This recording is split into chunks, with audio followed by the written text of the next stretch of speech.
Bonjour Félix. Bonjour. Alors, on est au lendemain du dépôt du rapport de la commission Galland, un rapport qui écorche plusieurs anciens PDG de la SAAC, le premier ministre François Legault qui a affirmé souhaiter qu'il y ait des recours légaux envers ces gens-là qui ont trahi la confiance ultimement des Québécois.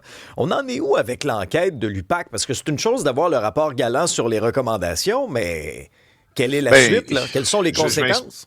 Je m'inspire de la chronique de l'analyse de Rémi Nadeau dans le Journal de Montréal aujourd'hui pour dire que, en tout cas, il faudrait peut-être un rapport d'étape de l'unité permanente anticorruption sans dévoiler, bien sûr, tout ce qui fait partie des privilèges de l'enquête policière, parce que c'en est une là, sur la Société d'assurance automobile du Québec. Parce que la question qui demeure, c'est qui sera capable de nous dire exactement ce qui s'est produit, qui a profité de la négligence des élus, parce qu'on parle de négligence de leur côté aussi, sur ce fiasco, avec ce fiasco d'1,1 milliard, c'est la question.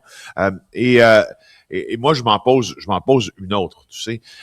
Rappelle-toi que la SAQ, au début des émanations publiques, des odeurs là, de scandale, a fait profil bas. Et ensuite, quand c'est devenu incontournable pour tout le monde, ce scandale, elle a tenté d'évoquer le privilège avocat-client afin que certaines pièces que demandait l'UPAC ne tombent pas entre les mains du corps policier. Alors, la SAQ, lors d'une perquisition au siège de la SAC, a fait valoir que les documents qui avaient été saisis pouvaient être protégés par le privilège avocat-client. Ça a été diffusé donc dans les médias et François Legault a exigé que la société d'État collabore avec l'UPAC. Alors, moi, ce que je me dis dans ça, on part de loin. Quand tu as besoin de dire à une société d'État qui traverse son plus gros scandale, s'il vous plaît, collabore avec la police. Incroyable. 2. Je trouve, honnêtement, moi, dans ça, c'est ce qui m'avait... Dans le fiasco, ça clique. Outre l'incurie d'à peu près tout le monde, c'est ce qui m'avait un peu frappé. Et ensuite, dans son rapport, Denis Galland, donc... parle des abuseurs du système qui sont au sein de notre propre gouvernement, qui a fractionné, ça on ne sait pas, par exemple, qui a fractionné les contrats pour que ça passe un peu sous le regard, puis sous la vigilance du Conseil du Trésor, qui normalement est assez tatillon quand il y a des budgets qui dépassent. Alors, moi, l'autre question, c'est maintenant le rôle des compagnies dans tout ça. Et ça, c'est pas que Denis Galland l'évite, c'est qu'il n'y a pas beaucoup d'informations dans son rapport sur le rôle précis des compagnies, des consortiums, des groupes informatiques dans ça. J'espère que l'UPAC saura nous dire s'il y avait une intention criminelle derrière ces dépassements de coûts. Oui, et que si c'est le cas, que les gens appellent le prix, qu'ils fassent face à la musique, qu'il y ait des conséquences pour une fois, là, que ce soit pas, il n'y a jamais personne d'imputable au Québec. Si effectivement la haute fonction publique... Il y a tout le lien de confiance aussi, Félix. Je ne sais pas si tu as eu un peu la même réflexion que moi, là, mais quand j'entendais le premier ministre commencer à dire « on aurait peut-être dû être plus méfiant ». Mais voyons, c'est les hauts fonctionnaires. Oui, poser plus de questions, c'est une chose. Mais dans quelle organisation, dans quelle gestion qu'on est, s'il faut que tu sois hyper méfiant de tes hauts fonctionnaires? C'est ça. C'est le paradoxe de gouverner, c'est d'avoir confiance en ces institutions, puis en même temps de faire en sorte qu'elles ne dépassent pas ces budgets.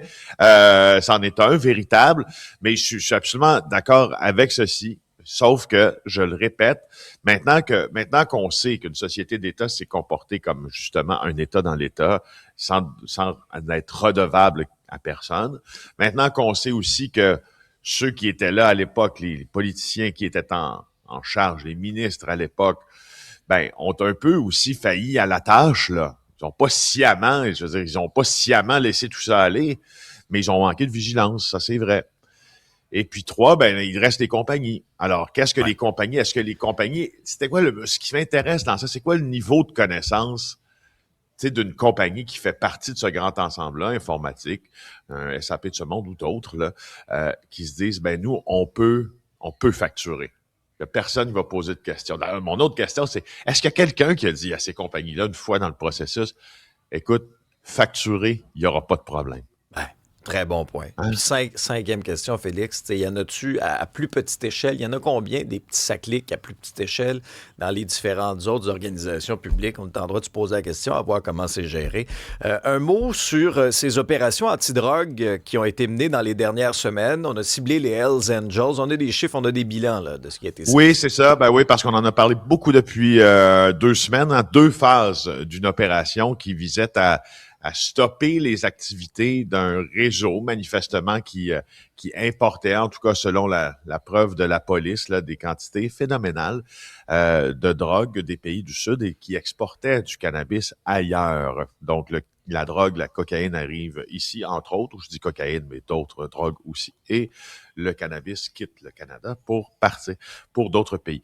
Alors, donc, le bilan qui a été présenté maintenant là, nous dit que, écoute, on a quand même saisi près d'1 million de dollars en argent comptant, 15 kilos de cocaïne, évidemment des articles à l'effigie des Hells Angels, parce que je te rappelle que les gens qui ont été visités, ce sont des perquisitions en cours d'enquête. On parle pas d'arrestation pour l'instant, mais c'est des gars qui font ça depuis des années. Salvatore Casetta, des Hells Angels, chapitre South. Yannick Gauthier, chapitre de Montréal.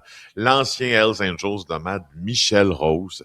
Un ancien bras droit de Grégory Woolley, Danny Prince Cadet. Alors, franchement, il y a des gens dans ça. C'est probablement, là, dans ce type de criminalité-là, les plus gros profils, là, à quelques exceptions près, qui ont été visités par les policiers. Moi, j'ai l'impression qu'on va parler longtemps de cette opération-là.